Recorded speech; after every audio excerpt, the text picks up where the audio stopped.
It's titled Me Revisited. I can't sit still. What's wrong with me? My body is doing things I can't explain. My dignity I am trying to maintain. People stare at me when I rock and shake. I don't know how much more I can take. So much to deal with going on inside me. I wish I could get better. I want to be set free from my silent cage. Ever wonder what your child with non-speaking autism is thinking? Today we are doing something so fun. Book club! How many autism books are on your to-read list? Seriously, I know my list used to be really long. These book club videos are all about helping you out. You vote on what book I read the book, and then I summarize it for you. It's fun! I love it! I want you to have the best information to make good decisions for your child.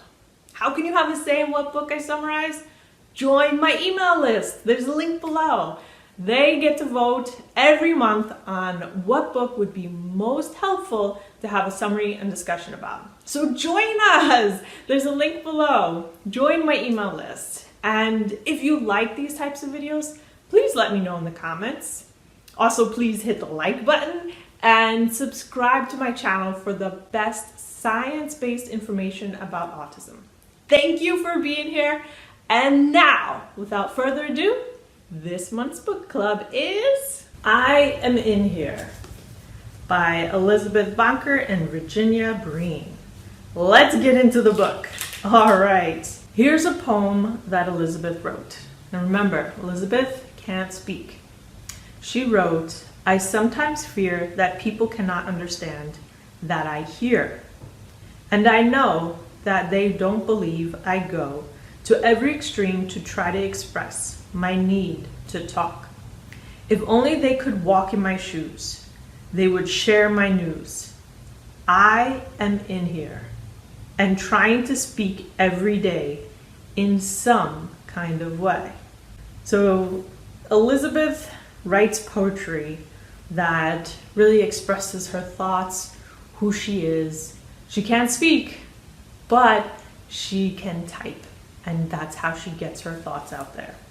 So let's learn a little bit more about Elizabeth in this great book. So Elizabeth writes in this poem here, it's titled Bright Future. She writes, when you see a tree, think of me, growing strong and tall. When you see the sun shining brightly, think of me, tough and mighty. When you see the water on the lake, think of the future I plan to make. Me, strong, mighty, free. Is that not just a great inspiration, a great encapsulation of what a determined human being is? And maybe you have that same feeling for your child if they can't speak, or even if they can speak but you don't feel like you're truly getting to know who they are. Oh my goodness, this book is a great book in providing insight into what your child might be thinking. Here's another poem.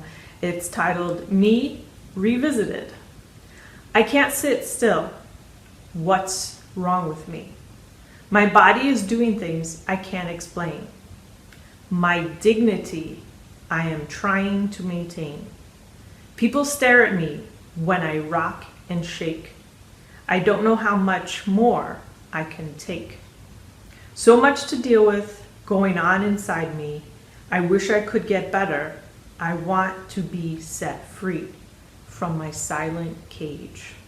She goes on to write, some of the people at school who do not know me make me feel uncomfortable. They stare at me. I would not rock and shake if I could stop it.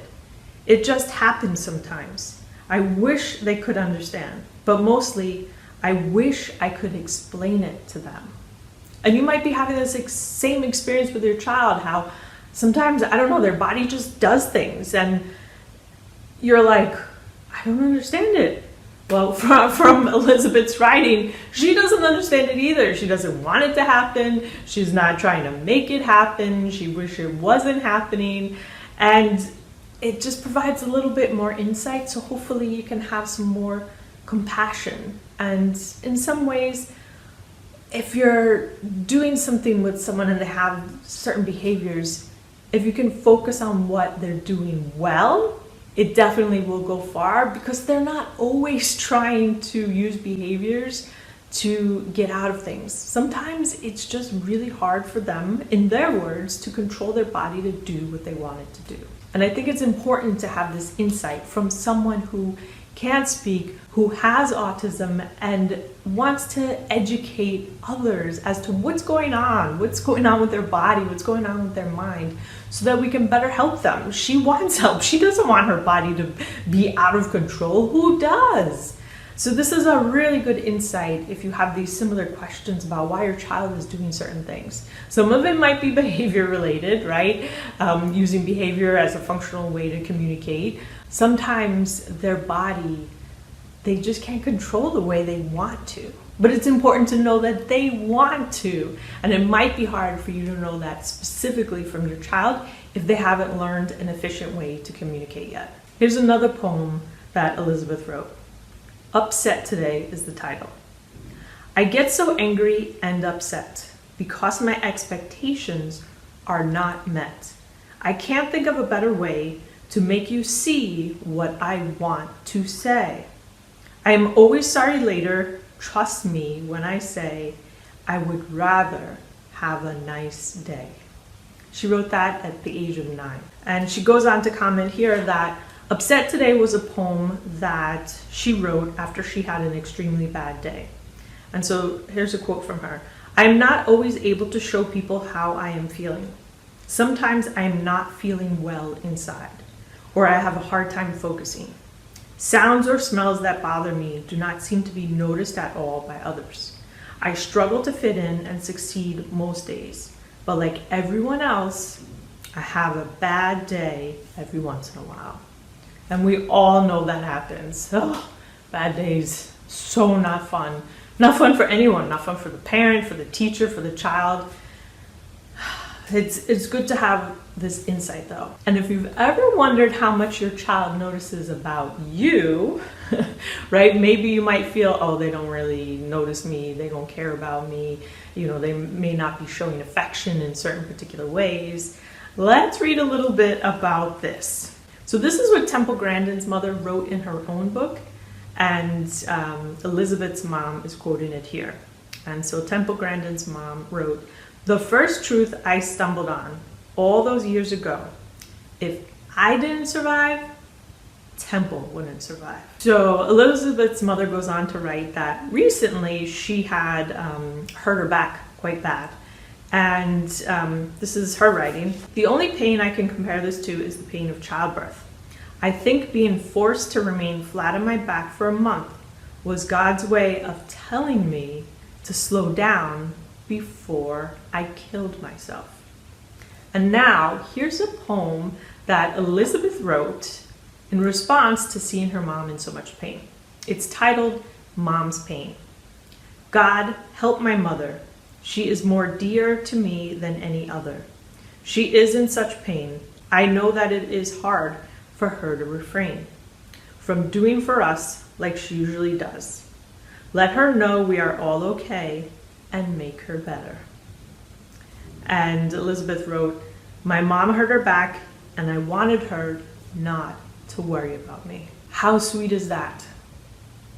It might be very hard for your child to express that kind of love and compassion towards you, right? We always talk about the parent expressing compassion towards the child, but the children are aware and they know how much work you're doing to help them, and they want you to be well too. And I think this is a really beautiful insight into how much our children with autism, whether speaking or not, has awareness of what's going on with us. And the last poem that I'll read here by Elizabeth is called Your Insides. A cry, a tear, a trail of fear. The pain inside, too strong to hide. A sigh, oh my, why? And her mother didn't understand this poem, and so she asked for an explanation. And this poem actually is not about Elizabeth at all. So Elizabeth writes, "When I wrote this poem, I was inspired by the war in Iraq. As children growing up in the United States, we don't hear bombs or guns firing. I feel a terrible sadness in my heart for these children who live in fear and don't know why." Talk about compassionate. Oh my God, what a beautiful young lady that is, to be able to have so many obstacles in her own life, but then yet be so compassionate and understanding and taking herself and understanding the world from their perspective. That it's just amazing. So many times people with autism are written off. Oh, they can't understand things. Oh, they don't understand news. They can't understand other people's suffering. They don't even understand their own. So many things are said, and they're all erroneous. So hopefully this poem and this writing by Elizabeth has shown you that there's so much more to your child than they're able to express. So keep looking for those solutions and looking for ways for your child to really express who they are, who they truly are, who their character is, and you'll be amazed by the wonderful child that you are raising, because you're a wonderful parent. I know that. If you're watching this video, you are a wonderful parent. You're doing a great job. Keep going. So I certainly recommend this book. It's a great book if you want to get more insight into what your child might be thinking, right? This is one perspective, but it certainly is a great one.